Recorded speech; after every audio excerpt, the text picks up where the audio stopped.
It is just a huge honor for me today to be podcast interviewing Ahwatukee citizen Mark Taylor MBA CPA with Mark Taylor CPA Tax and Accounting. Mark received a BA in psychology from Pitzer College and has both a post-baccalaureate and an MBA from Arizona State University. We both have that in common. I got my MBA from ASU. Oh, nice. As he progressed through his post-baccalaureate degree, he realized that he really liked the nuts and bolts of accounting. While in the accounting profession, he was exposed to a variety of sectors, holding positions in public, corporate, and governmental accounting. The majority of his experience has been in tax positions. Mark has experience with budgeting, auditing, tax preparation, and tax projections. Mark has worked for small to mid-sized CPA firms. As a result, he was able to gain experience in both tax and auditing. He has worked several years as a senior accountant, a director of tax and financial planning, and a tax compliance expert. As a CPA, Mark has had the opportunity to interface with a wide variety of people and industries on a daily basis. Mark's favorite part is making a difference in a client's business. I get great personal satisfaction when I'm able to make a recommendation that saves a client money. Mark also spent 6 years as a revenue agent for the Internal Revenue Service. He was responsible for coordinating examination of large and medium-sized corporations with assets of greater than $10 million. Mark has 20 plus years in the tax business and also nearing the completion of a doctoral program in business administration. Good at you. That's amazing. So they say the only two things you'll never escape is death and taxes. So you work for the IRS. What was that like? That was interesting. It was an interesting organization. Like, some things they do very well and other things they're less efficient at.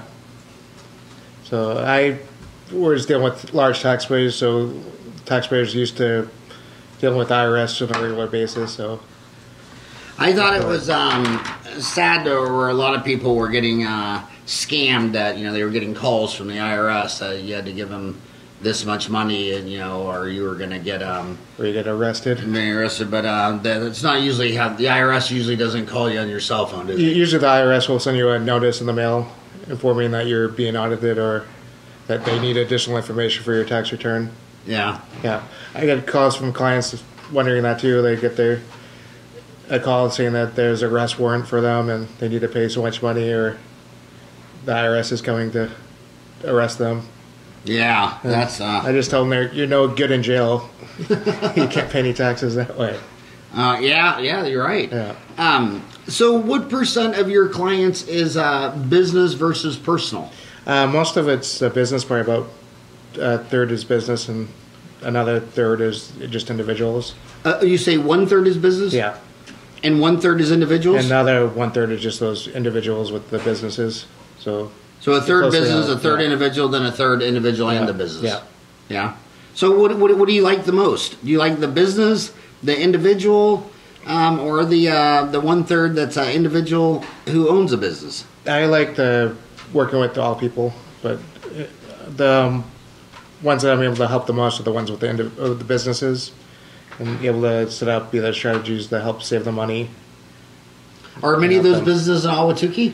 There's a good fair number of them. Yeah? That sell to the consumer? Correct. Well, send them my way. Tell them they get an hour of free content marketing. Okay. Talk about their business. I'll be sure to do that. Because I'm really trying to, when I got here in '87, this was a small town. It was called Ahwatukee, and it was 25,000 people, surrounded by a mountain and an Indian reservation and an interstate. And I've always thought that I live in a small town, even though now it's 85,000. Yeah. So it's 3 times bigger than when I got here 30 years ago. But I think it's more fun to trade and do business. I mean, if you're going to have to buy a couch, why not buy it from a furniture store in Ahwatukee? Why would you want to? That makes sense. Drive to Glendale to do that. So one of the things that I always thought was crazy is the tax code. I mean, how many pages is the tax code? It's thousands of pages. Is it thousands or even more than that? Ryan, Google how many pages is the IRS tax code? Some people say, well, if it was simple, it wouldn't be fair. And if it was fair, it wouldn't be simple. Is it that, or is it corruption in Washington, D.C. of all these lobbyists wanting to put in all these special exemptions? It's more corruption.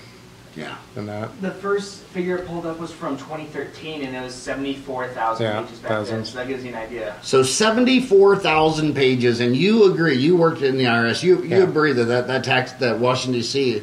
that tax code's from corruption. A lot of it's from, you can see the corruption in the code. Can you give any examples? If you can see which code that has special provisions for certain industries. You can see which industries have the good lobbying groups. Yeah, I always think it's so amazing how so many Americans will talk about, these other countries that are so corrupt. I'm like, dude, you should quit throwing stones. You live in a glass house. Washington D.C. has as much corruption as many of the craziest countries in the world. I tend to agree. Yeah. And it's about how do you help people how do you help them do their taxes when no one on earth has read all 74,000 lines of that tax code? Or do you just or a lot of that just other industries, or is it hard to stay on top of it? Not much changes from year to year. Really? As far as there's very little that changes. You just have to be on top of what changes and who it's going to impact. Yeah. But right now, there looks like there's going to be a lot of changes coming forward if they ever pass a tax bill.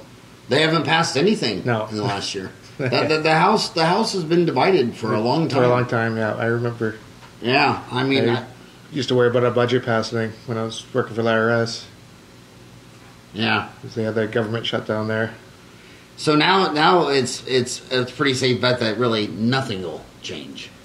I don't think anything will change this year. I think they're running out of time to revise the forms and revise all the software necessary to implement the changes. So when you are dealing with businesses, they always say, keep one eye on the customer, one eye on cost, and use your God-given brain talent to drive down cost until your customers have the freedom to afford what it is you sell them. But a lot of businesses are so passionate about cooking the food in their restaurant or whatever their business is that they really don't know their numbers that well. Do you find a lot of clients not really on top of their numbers? Correct. That's the important thing. You're not able to make good decisions if you don't understand the financial numbers that are underlying the business. So you're just going on what your feel is.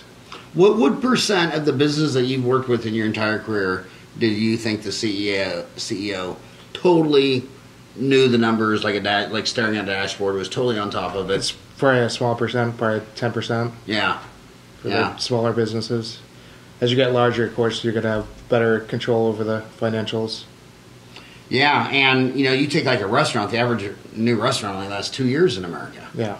And I've seen so many of these businesses come and go in Ahwatukee. I mean, the 30 years I've been in the Ahwatukee Center, it used to be Ahwatukee, then Walgreens and Pizza Hut and Chase. But all those little shops, they would just come and go and come and go and come and go. And you got to know a lot of them. And I'd say, just little questions like, well, what is your profit margin on all this? And they're like, what? Yeah, I don't know. Yeah. But the people who stay in, what do you think is the track mark to where if you make it that long, you're probably good? How long do you think it takes a business to run before they really got all their systems in place and it's like, okay, you're out of the danger zone? It's probably a good 5 years. Yeah. Yeah, 5 years. Easy 5 years. Yeah. And I also, to the younger kids, the millennials, a lot of times you're being seduced by Facebook ads and Twitter and Instagram and all that. But, a good question to ask is, before you go buy something is, how long have you been selling these bicycles? You know what I mean? Yeah. I mean, because you might buy $1,000 bike and in 2 years they're gone. But when you got guys in Ahwatukee that have had bike stores for 10 years, five to 10 years says a lot about business, doesn't it? It shows that it has a good track record, a good history. Yeah. And in Ahwatukee, if you sneeze on one side, they say, God bless you, all the way down from the foothills. So you can't sit in Ahwatukee burning bridges for 5 to 10 years and stay in business. I mean, especially with Google searches and all that. Exactly. With social media, you have to take care of the customers more now. Yeah. With the reviews and everything. Yeah, so speaking of social media, you got a website. Your website is aztaxhero.com. I love it. aztaxhero. Where did you think of that name? That's My wife came up with that. Your wife got it? Yeah. Does she have a marketing background? No. No? She helps with the marketing and So she does help with your marketing? Yeah, she does with the Well, social tell her media. I laughed out loud when I saw that. I thought, that is so cool, AZ Tax Hero. So is that, so individuals, if you don't own a business, the only thing they really are dealing with you is taxes, right? I mean, Correct. Pretty much single issue. Yes. And then of your business clients, what percent of them just use you for taxes versus want to run concepts and ideas by you? Most of them want to run the concepts and ideas by me. Probably get 75% of them. I in touch with on a regular basis, either monthly or quarterly. And what are concepts? Like what kind of question? I mean, is business? Does it matter to you if you're talking to 5 different clients and one owns an orange farm and one owns a restaurant and one owns a bicycle shop? I mean, is business or? Largely business is business. Each one are going to have their separate challenges and separate strengths and weaknesses that are going to impact their business. But from tax tax standpoint, it's business is business. So if like what are can you share any questions that you've dealt with in the past? A lot of it is what depreciation. You're dealing with the salary depreciation. What can they write off? What are they able to deduct in the current year? Other things are what happens if I do this transaction? How will my taxes be impacted? So if I, for instance, sell the business, what will I pay in taxes? If I start a new business, what entity should I select, and how are my taxes going to be impacted? I want you to, we'll educate them all. EBITDA, earnings before interest, taxes, depreciation, and amortization. Because when you said the only reason I thought that is because when you said depreciation, Okay. If they're young kids or if they're at Mountain Point or if they're at Desert Vista, they might not know what depreciation is, and a lot of business owners don't even know the difference between depreciation and amortization. So what is earnings before interest, taxes, which you do, and then depreciation and amortization? That's just exactly what it is, just earnings before the non-cash write-offs that your business normally wouldn't deal with. So your depreciation, your interest, amortization, and your taxes. So it's essentially trying to get a good picture of what your earnings are. And what's the difference between depreciation and amortization? They're very similar. Depreciation is just a systematically writing off the cost of an asset, and amortization is basically the same thing. It's just a non-tangible asset. So depreciation would be more like a fixed cabinet or equipment, Equipment. and amortization would be more of the finance cost or the something that blue you can't sky, touch. Yeah. the value of the business and the brand that you bought, but Correct. it's not Goodwill. but Yeah. it's not something you can hold in your hand. Correct. So amortization is invisible goodwill, and depreciation is more tangible and equipment yeah. things. Yeah, I always think accountants and dentists and physicians, one of the biggest problems we have is we use our little specialized words, and then the patient or the customer or the podcast listener is like, what? You know? And I always tell my dentist friends that in dental school you learn 5,000 words of Latin and Greek, and if your mama didn't ever say the word, lose it. I only learned about 1,000 of those. I was in dental school for a semester. You were in dental school semester? Yeah. Wow, where at? At Creighton. That's where I went to Creighton. Oh, did you? Omaha, Nebraska. I was born and raised in Wichita, Kansas. Okay. I probably was a few years behind you. Yeah, I got out of high school in 80, went to Creighton from 80 to 83. Okay. Did you have, I remember that gross anatomy teacher was Burden? Oh my gosh. Just an old guy. You know, at 55, I can remember when I was a dentist, I could name every one of my teachers first, second, third, and now I'm 55. That memory is fading. Funny. But did you like Omaha? For a little bit. Where were you born and raised? I was born in Massachusetts. Yeah? Boston? And just south of Boston in Braintree. Yeah? Does that mean you're Irish? Yeah, I have some Irish in me. Yeah. Yeah. What was that Irish Boston Mafia movie that was so good? Departed? Departed with, yeah. Oh my gosh, what a great movie. You know what I love the most about Boston is, you know, in Phoenix, Arizona, at the end of World War II in 1945, there's only 65,000 people in the metro. Oh, well. Now there's 4, because they didn't have the air conditioner. Yeah. And it was, and now it's 4 million. So, you know, but I remember walking into a restaurant in Boston, and I was walking down the stairway. You walk down the stairways from the Rhine because 400 years later, you know, all these falling stars, all the dust, you know, the earth gets bigger. So you actually walk 2 or 3 feet down to the front door, and right above the deal says built in like 1610. And I thought, all right, I'm just unbelievable culture back there. So then you were born and raised in Boston. Then you went out to Creighton thinking you were going to be a dentist? Yeah, I went to college in California. We moved here about 8th grade, so I went to high school here. Where at? At Brophy.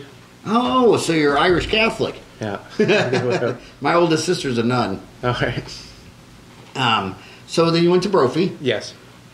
I went to college in California, in Claremont. Yeah. Then from there, I went to dental school for a semester.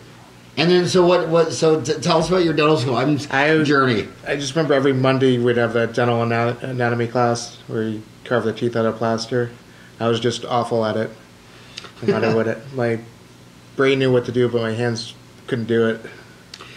So that is a huge curse. I mean, the best analogy for dentistry is imagine you got 2 students, and one is just born gifted artist and draws. And the other one isn't, but you send her to 8 years of ASU, and she gets a PhD in art painting. Yeah. Well, who do you think does a better painting? So it's tough because, you know, if you become a physician, 90% of physicians don't do any surgery. So they can just read tests, talk to you, you know, do exams on you. But dentistry is 100% surgery in an operatory. Yeah. And it's they just need to get so much better at finding out at an early age before they ever get there if they have that eye-hand coordination. I mean, same thing with sports. I mean, same thing with singing. Like you can't teach someone to sing. I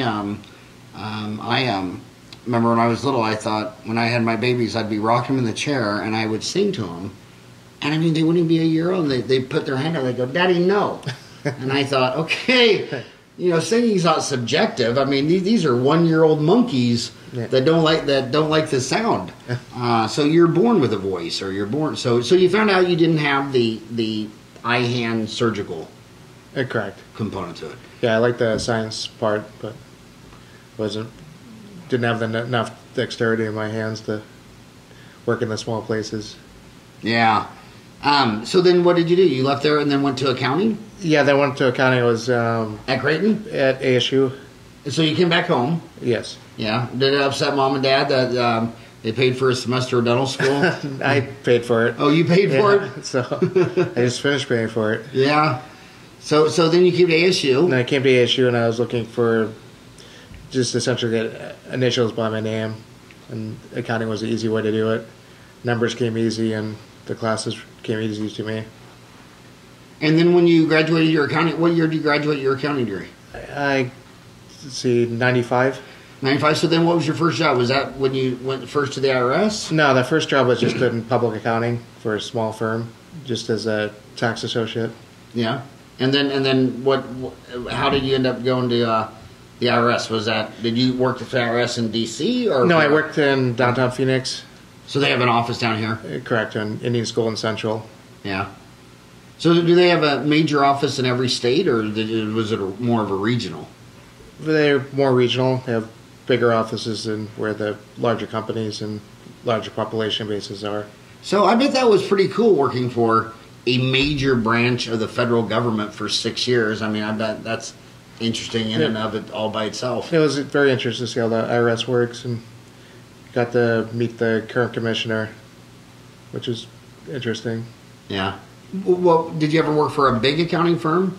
Some of the mid-sized firm, not mid-sized. Well, how would you compare? How would you compare the morale in like one of the largest accounting firms you worked in versus the morale of working for a huge government agency, the IRS? The morale definitely became worse over time. with the IRS. As with the pay freezes and furloughs. Yeah. So there's a lot of attrition too. A lot of people retired. It's the older workforce. Yeah.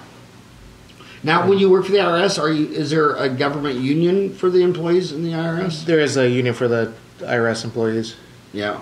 So, were you part of that union? Yes. For 6 years? For a few years. It wasn't the full 6 years. But what was that? What was that like? I mean, I've never worked for a company that had a union. What was it like working for the federal government and being part of a union? Did the union and the government get along, or was it? For the most part, they get along. Yeah, they tend to work together. I always thought that was very interesting. Like some industries, like all the car companies, they all have unions. All the teachers have unions. All the government employees have unions. But then there's other industries like, say, Intel and Apple and Amazon, and there's all like HP. All these big companies that they don't have unions. It's very interesting to me how some big swaths of industries all have unions and other industries don't. So how can you help an individual? A lot of individuals say, well, how can you help me on my taxes? Because I work for a company, I get a check, they deduct it. I mean, how do they know what's got to be going on in your personal life where you can just take a paycheck and start having taxes, save money on taxes?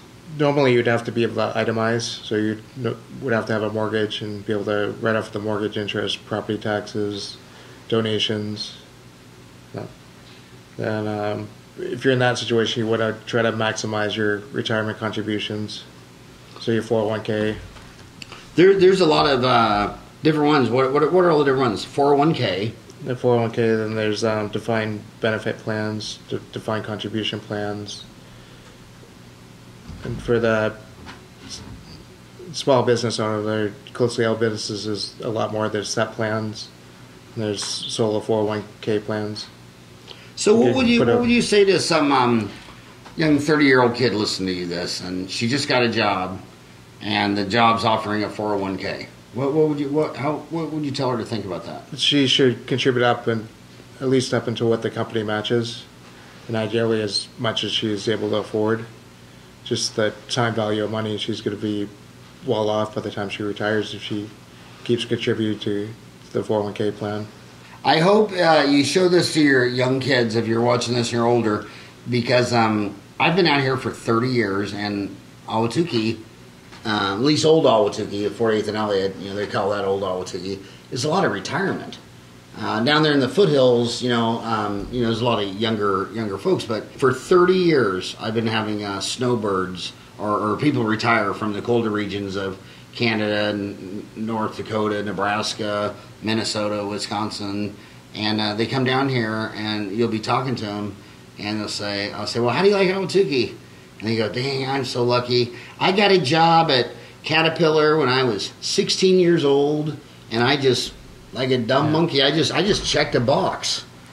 And I didn't even think about it. I checked that damn box when I was 16 or 18, and now I'm 65, and that thing has $3 million in it. And I mean, he just made one decision. I know another one that did it with Mobil Oil, and it got bought by Exxon, but so many of these retirees just made one simple, amazing decision and signed up for the company 401k, and then they never thought about it again. Because if I give you the money, and now you got to use discipline and go to the bank and set up a savings account and deposit it, what's the chance that on the way to the bank you're going to stop at In-N-Out Burger and spend it all? You know what I mean? Yeah, that's what happens. That's one thing you have to avoid, putting all the money in one basket too. So you can't put all the money in your company stock. So the laws are making the companies diversify their 401ks? No, you can still put all the money in your company stock, but there's a lot more risk. Look at all the Enron employees. Yep. That don't have any. And that was the 7th most valuable company of the Fortune 500. I mean, you would think by the time you get to be number 7, you're all that in a bag of chips. Yeah. And it turned out to be a complete fraudulent scam. Yeah, there's a lot of off-balance sheet financing. Yeah. A lot of games being played. Did you just read in the newspaper the other day the Paradise Papers? No, I didn't see that. Oh my gosh, the Paradise Papers is they hacked into some law firm in the Grand Caymans and downloaded 11 million documents of all these people avoiding taxes.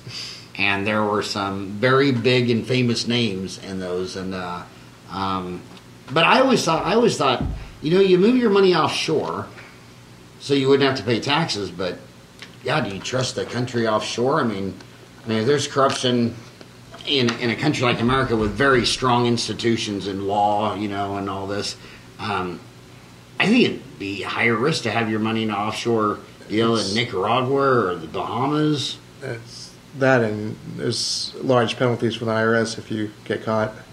Yeah, but what's more likely for your money to get stolen out of a bank? Nicaragua or the United States? I mean, remember when Noriega took over Panama? He just emptied the banks. Yeah. And is that more likely to be possible to happen in the Bahamas or the United States? Probably the Bahamas. Yeah. I mean, it's just wild. Yep. One of the jobs with the IRS was dealing with the offshore compliance. So I worked a year where people would come in and voluntarily disclose their offshore accounts. And to do that, they would avoid any penalties as far as prosecution for illegal activities, but they would have to pay a 25% penalty on the highest value. So you did a lot of those cases? Yeah, I did a lot of those cases. And what would be the average dollar amount of a case like that? They were varied. Some were small, from a penalty of $25,000 to penalties of over $1 million. Huh.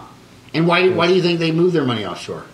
Some they just had it offshore to begin with. Either a relative passed away, and one case, a son inherited a father's account with several $1 million in it. Wow. He didn't find out about it until after his father passed away. The only thing I inherited from my dad was the funeral bill. That is a whole different world. So, when you talk about the 401k and you say spread it around, it's kind of a mixed message to MBA. We both have a ASU MBA, and this question got asked a lot in my class. They say, you want to diverse it around. You want an index fund. You want this and that. But then you go through deals like, you look at all the billionaires, like Bill Gates, all of his money's in Microsoft. Steve Jobs is all in Apple. Andy Grove was all in Intel. Warren Buffett has all of his money in Berkshire Hathaway.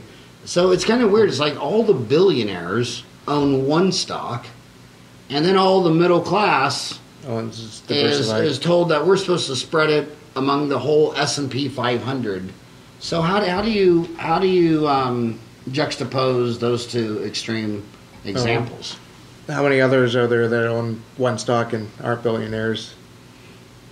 There's probably a lot more that in that pool than the ones that are fortunate that build their companies up to the Microsoft and Google and Apple.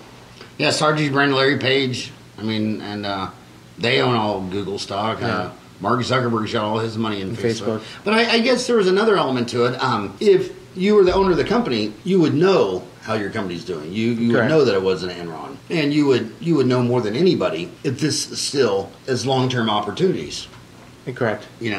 It's like I think so many businesses are better off investing in themselves than trying to play the stock market on the side. I agree. Yeah. So you do a lot of businesses in Ahwatukee. Yeah, there's ranging from dry cleaners to restaurants. What would you say to a young kid? A lot of kids. I've seen a lot of success in the last 30 years in Ahwatukee where some kid will walk out of Desert Vista, go to ASU, get a business degree, and then decide that he's going to buy a business. Do you from a business broker? I mean, every 65-year-old grandma and grandpa eventually are going to sell their dry cleaner, their family farm, whatever. Do you see much brokerage activity around Arizona? Yeah, I've seen some. There's some people that are buying businesses still.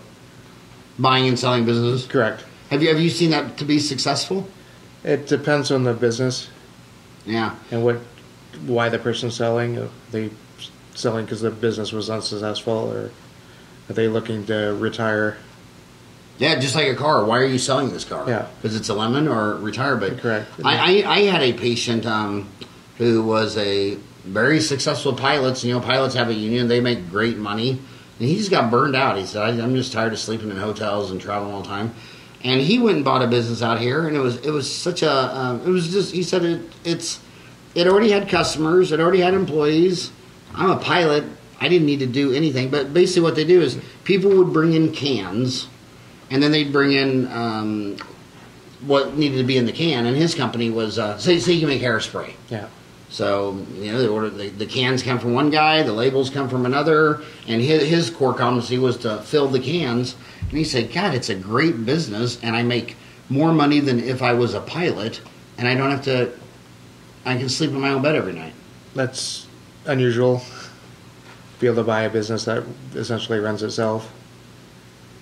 Usually the reasons that a business is successful is the person that's running it. Either they're charismatic or they're doing something to help drive the business. So you see a lot of risk in buying it. There's risk in buying a business. I agree. Yeah. What if someone asked you for? Is there any? How long have you been an accountant here in Arizona? 20 years.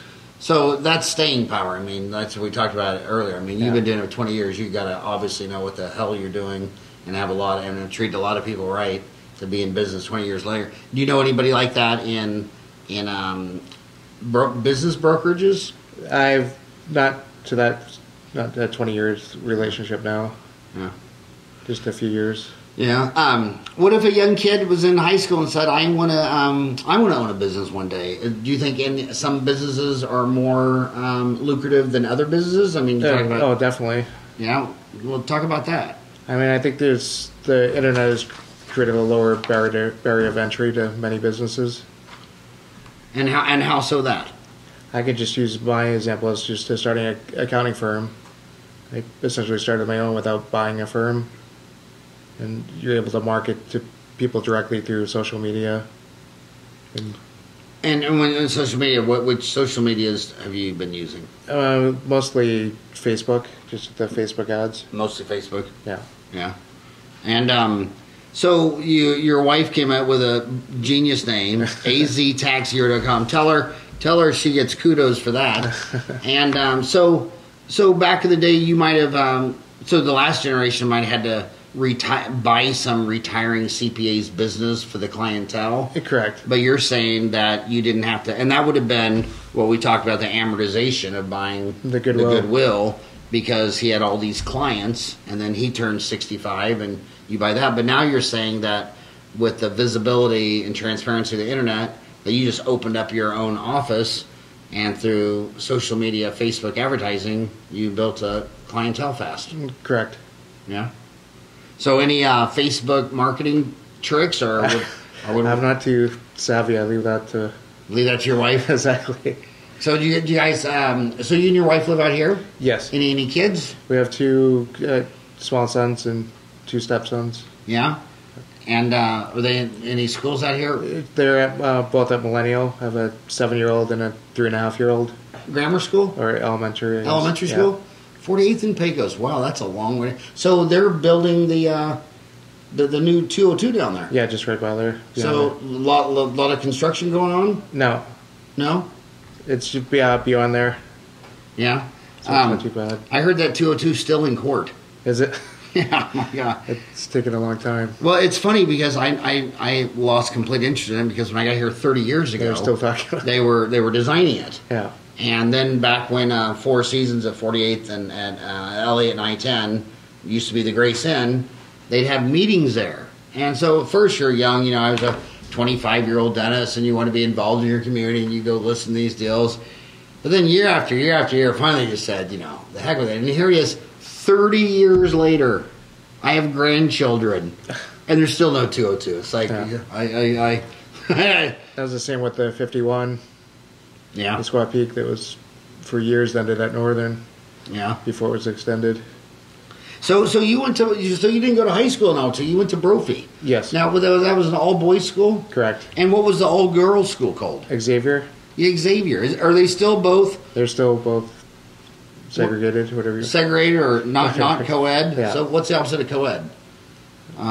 It's not co-ed. Well, you know, when I went to Creighton, some of the dorms were all girls. The only single-sex dorms were just girls only. There were no only boy dorms. Okay. But they were only boy or girl per floor. Like I was in Swanson Hall on the 9th floor, and I think the 9876 was all boys, and then 54321 was girls, something like that. But so, what was it? How would you describe going to an all boys school? Do you think that was a better environment? I didn't have a choice, so yeah, but it was an option. It was a good environment. I think it probably takes some of the distraction away. Yeah, for learning. Yeah.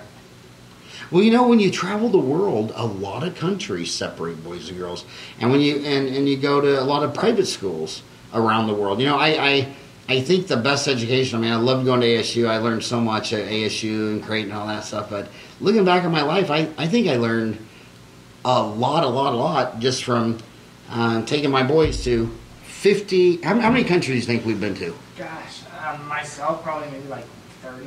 Oh, wow. Like you 30, yeah. Me at least 50. Yeah. And because when you leave your tribe and you go to another tribe, for me it was always dental conventions. All right. Right? I mean, if I had to pick between going to a dental convention in L.A. and Vietnam, I'm doing it in Vietnam. You know what I mean? It's the same instructors, same teachers, globe-trotting all over the world. Because then you get to meet dentists and you get to hear their thoughts on why their tribe does things differently. And I've heard things that you know, like in dentistry, or it's to take orthodontics, where most girls are ready to go at 12, boys might be 14. Look at when the first permanent tooth comes in. A girl might be 6, boy might be 7. For braces, wisdom teeth. Girls are getting their wisdom teeth in at 17, boys might be all the way to 21. So it's like, so you know, they have different jaw teeth growth rates. So maybe, and then the other thing is, February is Dental Health Month. So I've always gone into these local grammar schools to teach oral health to the second graders, and you say, does anybody have any question? And all the second grade girls are, oh, and then they have a really good question. And the boys are just kind of dazed, and then maybe he'll say, my grandma, she takes her teeth out and puts them in a glass of water. And I'm like, okay, well, is that a story or a question? So I kind of see in the grammar school where there's a biological reason to separate them. Yeah. And then in high school, you're right, it is a distraction when you're trying to look just right because Betty Sue's, you know. Yeah. So do you think it was less stressful than when you went to co-ed schools, being from an all-boy? It's very less stressful, or you didn't have to worry about that. Yeah. Exactly. Yeah, I agree. Let's talk. You talked about the business. You talked about the individual, but you said a third of it is an individual that owns a business. How are they different than just your all business client or all individual client? One thing about the individual that owns a business, they can take advantage of, especially if they're the only employee, they can take advantage of retirement accounts and put away as much money as they want, essentially, in most cases. Because they don't have any employees? Exactly. If you have employees, you can't discriminate, so whatever you put away for yourself, you have to do the same for employees. If you're the only employee, though, then you can take advantage of several retirement plans that will allow you to put away essentially as much as you want usually.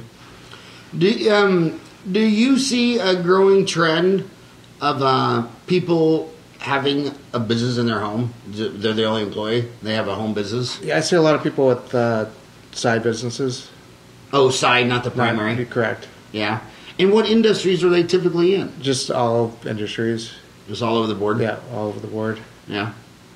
Back to that kid who wants to own his own business one day. Yeah.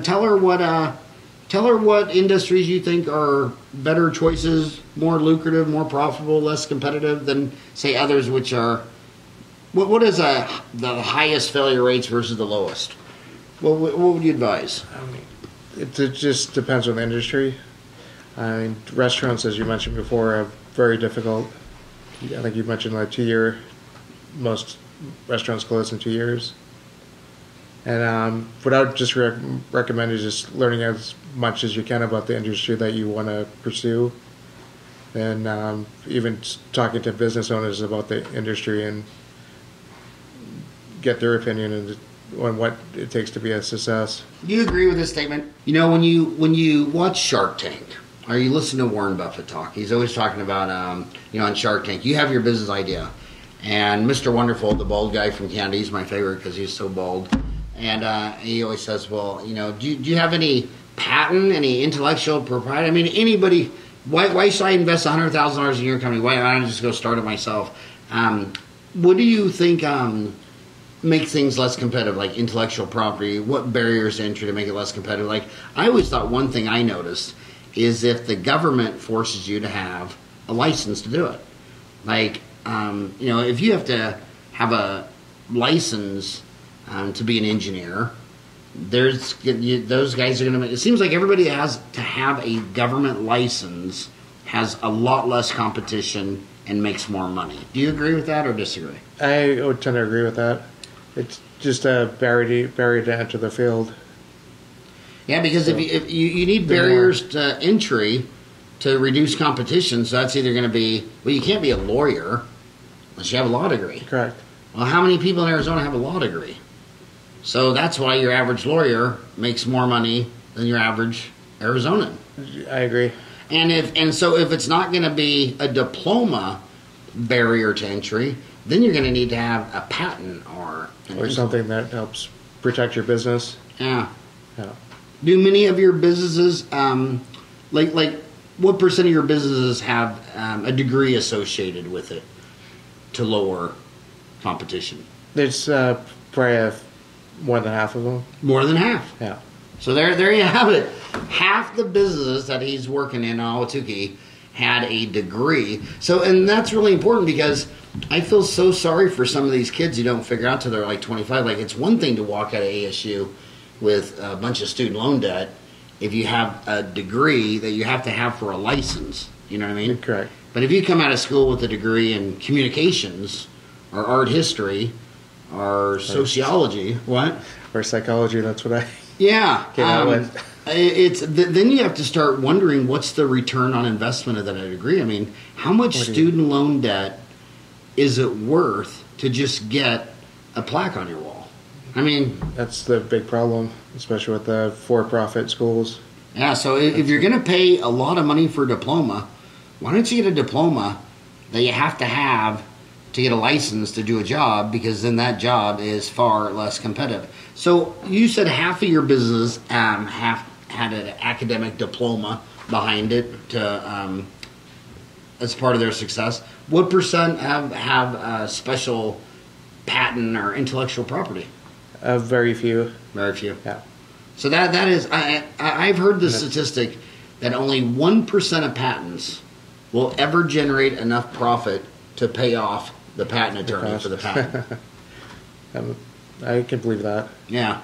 So that's kind of like, so getting a patent is kind of like that kid at Mountain Point who's the best player on the team. He thinks, you know what, I'll make my money playing for the Arizona Cardinals. That's a pretty tough pyramid to climb to go from, 100,000 people play high school football, but then you cut that number by 80% to go to the college level.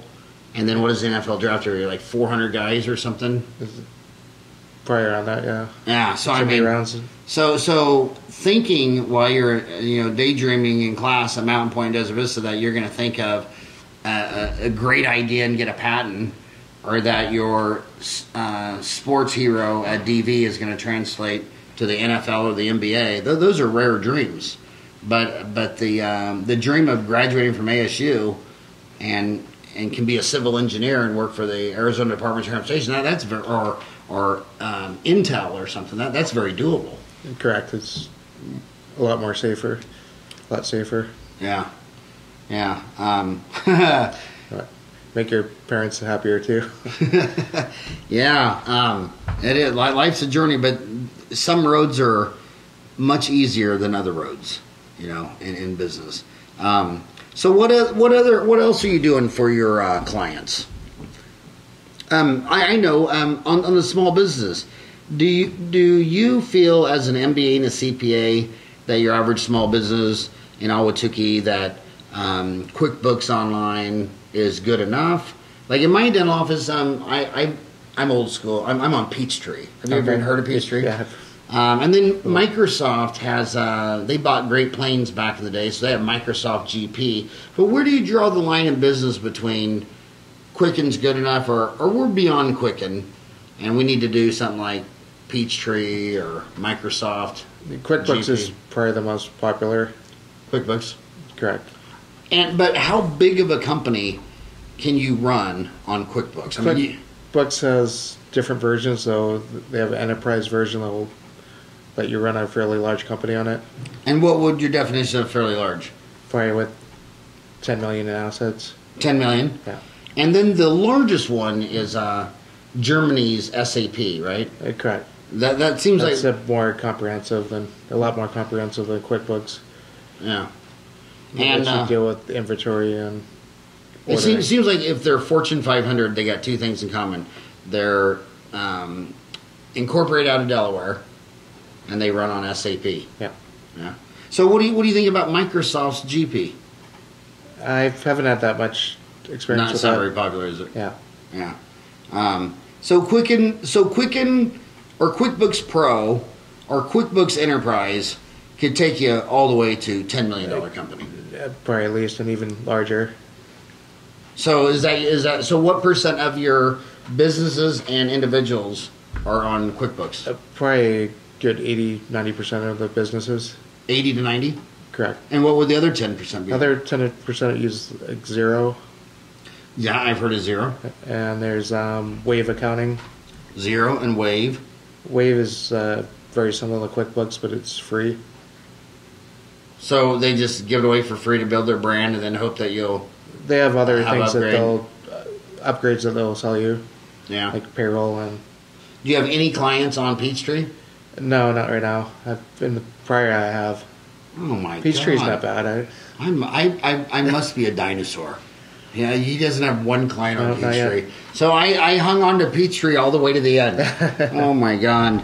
Well, it's tough because, It's tough to switch. well, the lady, the three people on my team that have been using, I mean, they've been with me for 20 years. Yeah. So you'd have to have a really good reason to convince my team why they should switch. Yeah. You know what I mean? A really good reason. But yeah, that's crazy. So what would you? You got an MBA. You know your numbers. What would you tell some Mountain Point and Desert Vista kids if they were on their way to ASU to get a business degree? What would you coach them? What advice could you give them if they wanted to learn? If they're head off to ASU, they're going to learn business, and they look at your name and they say, "I want to have an MBA after my name, like Mark Taylor." What advice would you give them? Just follow their dreams. The one thing that's good about an MBA is it just opens additional doors for you. That's one of the reasons why I wanted to pursue it. Just to give me more something beyond tax and accounting. That's where I still am.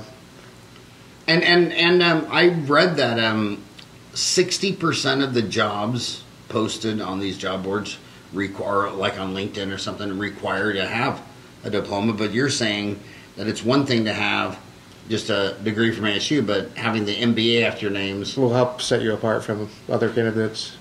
it'll differentiate you and make your job prospects more competitive. Correct. Yeah. So and now you're still in school and you're going to get your PhD. I put that on hold for the time being. Yeah. Just with the little kids, it's harder to find time to be able to put into the dissertation. So MBA was 2 years, Correct. and how long is a PhD program in business? 3 years. And is that full time or evening or weekend? It was full time. It's through University of Phoenix, Yeah. so it was in the asynchronous for a lot of it, just as you're able to find the time. Asynchronous. Yeah, you're not at a fixed schedule, Yeah. So it's just whenever you're able to log on and do the work. That's been a huge change. Universities moving online. I mean, we lived through that. We were right in the heart of it. I mean, I remember in '87 driving from Ahwatukee to the airport. There was no University of Phoenix building. Then there was one. Then that next year there was two. And it was three. I mean, I think they got 6, 8 buildings. So we lived through that whole deal. That University of Phoenix has really gone huge, haven't they? They have, yeah. But now they're getting a dose of really tough competition, because when they started University of Phoenix Online, they were innovation, doing online, but they were expensive. Then all these schools started creating online courses, and those schools they don't have a mortgage on their university land and buildings, and they have endowments. So now University of Phoenix Online, for profit, publicly traded, is competing with nonprofits, universities who are putting out these courses at a significantly lower price. Correct. So do you think they'll survive it? If you look at their stock, that's questionable. Yeah? The stock's taken quite a hit lately. Let's do that, because The last couple of years, yeah. what would it be under? University It's of Phoenix Apollo Group. Online. Oh, you're right. It is the Apollo Group. It might be private now. Do you think it is? It might be. Well, let's see. Well, actually, it's hanging in there. What time period is that? That's max. One day, Max. 6 year to date. But the reason we took the time to do that is, I would be coaching all these kids if they want to go to college. Is like, I don't think, like, I've been a dentist for 30 years. Not one patient ever asked me what college I went to. Yeah. They don't. It's never been asked. You're a CPA. What percent of your clients said, "Where did you get your CPA degree?" Very few. Yeah. Not many. Yeah. So if there's University of Phoenix Online and they're charging $2 for a course, but there's other online universities charging $1. I mean, the easiest dollar earned is $1 of expenses saved. The second easiest dollar earned is $1 of taxes delayed. And gosh, do you really think the going to these really expensive schools like UCLA or Creighton or whatever is worth the Nike price tag sticker shock? You get whatever you put out of the education, so you get whatever you put into it. Yeah. So if you're not going to put the time and effort into a high value education, you're not going to get anything out of it. But if you put massive effort into even a non-brand name school, you should be fine. Oh yeah, I would get all my classes at a junior college. Why go to ASU and U of A if you could go to some Maricopa Community has 5 colleges in the Maricopa Community College system, my gosh, and are doing it online, or getting a day job and then doing online on the evenings and weekends. But the student loan debt is now past the $1 trillion mark, and it's affecting the housing market, because the kids who should be buying their first house, they can't. They're paying off student loans. And why is it that my restaurant goes bankrupt, but you can't bankrupt your student loans, can you? No, you have to join the Peace Corps. Is that right? Yeah. Do they have a program like that? They have a program like that, yeah. And how long would you have to join? I'm not sure. I haven't looked into it. Have you ever had a client go into that route? No. No? That's one of the exceptions. They follow you to your die. Yeah, I mean, I know people that sit there and say, well, I'm going to go back to Penn State because my daddy went there and my grandma went there. And it's like, really? So you're going to be flying back and forth? That's pretty expensive. Yeah. Living there full time? Why don't you live with mom and dad and go to Maricopa Community College? And they're just so runctious, and they just feel like if they chase their dream and graduate from Penn State, all their ducks will fall in a row. Not necessarily the case. You're making a large investment, and it's an unsure payoff. Yeah, and a lot of, what percent of your businesses do they complain to you also on the same note that their overhead's too high?